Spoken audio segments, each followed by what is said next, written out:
Thank you, Michael.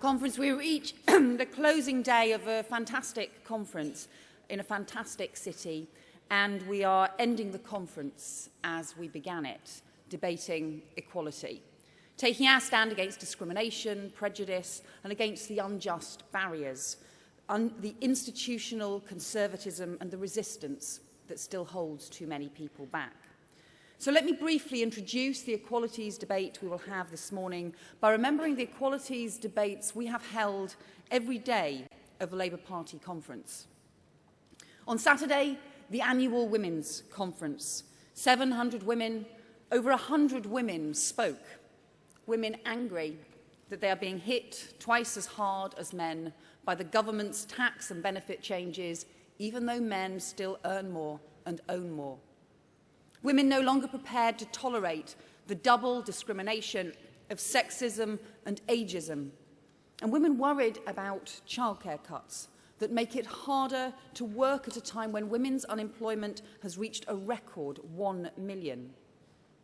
And women standing together not just against the Tory-led government's attempts to turn back the clock, but also to demand greater progress, greater opportunities and social justice for women in the future.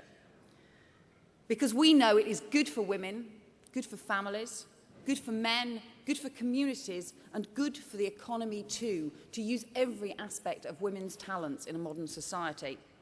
And I want to give special thanks to Fiona McTaggart, not only for the excellent work that she has done with Kate Green to put into making the Women's Conference a success this year, but also for the leadership that she is showing on equality every day. Thank you, Fiona.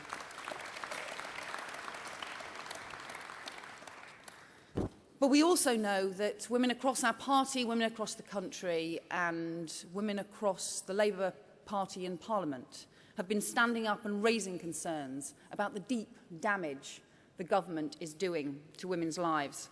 Even the government has finally admitted that they have a problem.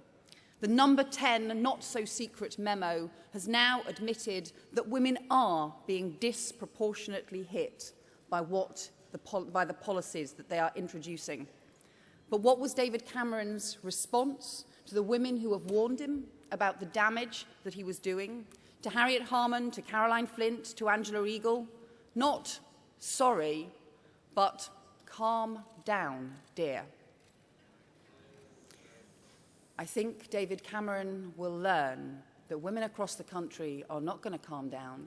In fact, they're getting angrier and angrier, louder and louder, and they will continue to do so until this Tory-led government drops their deeply unfair plans that turn the clock back on women's equality. But it wasn't just our debates on Saturday at the Women's Conference. On Sunday, Refounding Labour, building equalities more deeply into our party structure and our party campaigns. The Labour Party with the strongest BMAE representation in Parliament, more women MPs, but knowing that we still need to go much further when only 1% of councillors are BAME women. So targeted training, making it easier for people to get involved from all backgrounds, gender balance in our leadership team, ensuring that LGBT Labour and the Labour Disabled Members Group have representation on our National Policy Forum.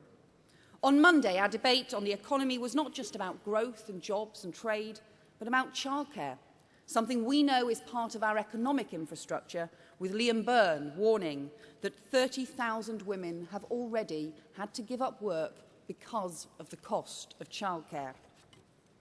And Maria Eagle, campaigning against government plans to end reduced fares on coaches for older and disabled people, cutting a lifeline and causing misery and isolation. On Tuesday, Ed Miliband's speech talked about unjust inequalities and highlights the scandal that sees the Tories straining at the leash to cut the 50p tax rate for people earning over £3,000 a week, all while tax credits are cut and childcare is hit. And then on Wednesday, our debate on the NHS.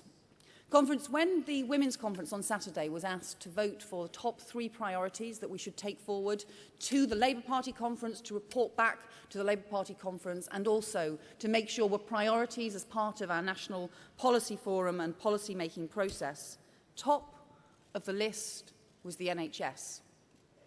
Because we know that whatever our background, Whoever we are, the NHS is the most important institutional embodiment of fairness and equality in British society, built on the founding principles of treatment according to healthcare need, not personal circumstances, and not ability to pay. And we know those values are under threat, and that is why defending the NHS is our most important equality policy now.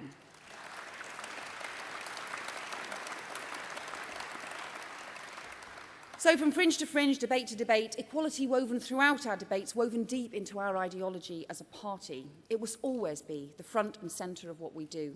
You know better than anyone else the progress that we have made: civil partnerships, doubling maternity pay, strengthening laws against racism, the Equality Act, progress for which we can be proud, and we pay tribute to the person who has done more than any in our party recently to keep championing the cause of inequality, and is continuing to do so now, our Deputy Leader, Harriet Harman.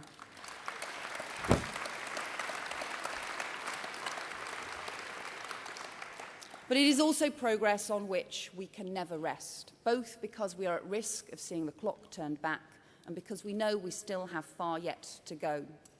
The threats we face, important parts of the Equality Act blocked, disabled people the target for hundreds of millions of pounds of cuts, not through helping them into work, but by Treasury-driven targets against the vital support that they need to live their lives.